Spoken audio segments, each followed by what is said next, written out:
Hello दोस्तों, मैं हूँ आपके दोस्त शनाया। स्वागत है आपका इस पॉडकास्ट में। अपनी इस बिजी लाइफ से सिर्फ 5 मिनट निकालिए और इसे शांति से सुनिए। गारंटी है आपको फायदा ही होगा, कुछ नया सीखने को ही मिलेगा।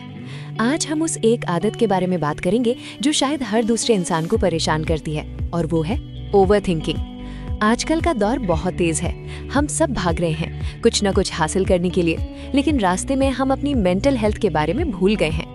आजकल लाखों लोग इस वजह से परेशान हैं क्योंकि हम ज्यादा से ज्यादा वक्त इंटरनेट पर गुजार रहे हैं। सोशल मीडिया पर दूसरों की जिंदगी देखकर खुद की जिंदगी को कंपेयर करके हम खुद को एक मेंटल प्रेशर में डाल देते हैं। इससे कई साइकोलॉजिकल बीमारियां भी हो रही हैं, जैसे एंजाइटी और डिप्रेशन, जो लोगों को पता भी नहीं चलता कि वो बीमारियां उन्हें हैं। लाखों लोग हर दिन गूगल पर यही सर्च करते हैं कि ओवरथिंकिंग कैसे रोके।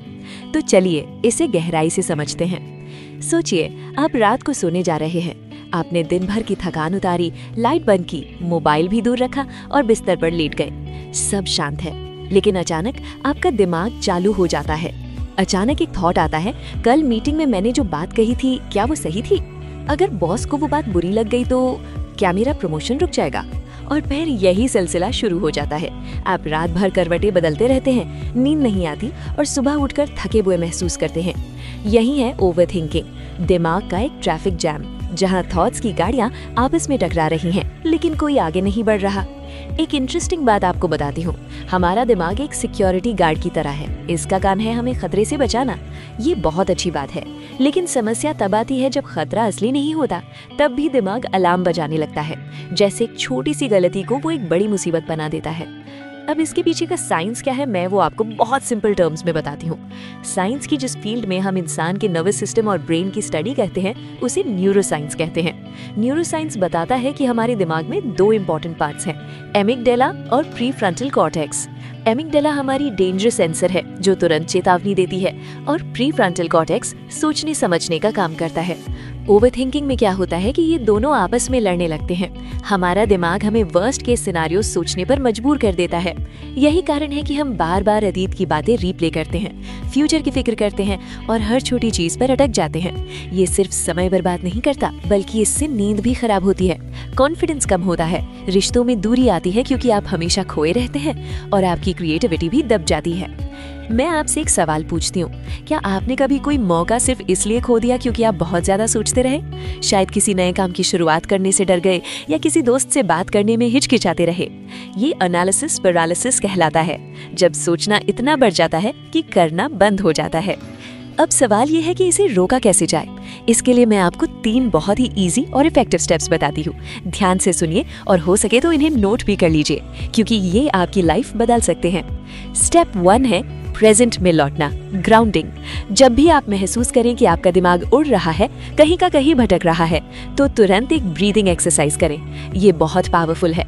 4 सेकंड सांस अंदर लें, 4 सेकंड उसे रोकें और 6 सेकंड में धीरे धीरे छोड़ते रहें। इसे बॉक्स ब्रीदिंग भी कहते हैं। इसे सिर्फ 5 बार दोहराएं। देखिएगा आपका हार्ट रेट धीमा होगा और आपका दिमाग तुरंत पॉज बटन पर आ जाएगा। ये आपके शरीर को सिग्नल देता है कि रिलैक्स, कोई खतरा नहीं है। स्टेप 2 है सोचने का टाइम बॉक्स तय करना। हम अक्सर पूरा दिन एक ही बात को लेकर घबराते रहते हैं, तो एक नियम बनाइए। किसी भी प्रॉब्लम पर सिर्फ 10 मिनट सोचिए, उससे ज्यादा नहीं। अपना टाइमर लगा लीजिए। 10 मिनट बीत जाने के बाद चाहे आपको सोल्यूशन मिला हो या नहीं, आपको उस विचार को वहीं छोड़ देना है। आगे बढ़ जाइए, कुछ और करिए। उदाहरण के लिए, अगर आपको कोई प्रेजेंटेशन देनी है और आप घबरा रहे हैं, तो 10 मिनट सोचिए कि क्या गलत हो सकता है, और फिर बस बाकी सब ऊपर वाले पर छोड़ दें, या फिर अपनी प्रिपरेशन पर फोकस करें। ये टेक्निक आपको वरी टाइम को कंट्रोल करना सिखाती है। स्टेप 3 और सबसे इम्पोर्टेंट है नजरिए को बदलना, यानी रीफ्रेमिंग। अक्सर हम नेगेटिव को ही देखते हैं। अब अगली बार जब कोई नेगेटिव थॉट आए, तो अपने आप से बस एक सवाल पूछें, क्या ये थॉट मेरे गोल से जुड़ा है? क्या ये मेरी मदद कर रहा है?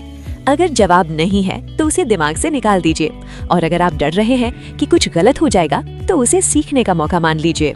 अपने माइंड में वाक्य को रीफ्रेम कीजिए, अगर गलती हुई भी तो मैं कुछ नया सीखूंगा या सीखूंगी। ये छोटा सा बदलाव आपके डर को कॉन्फिडेंस में बदल देगा।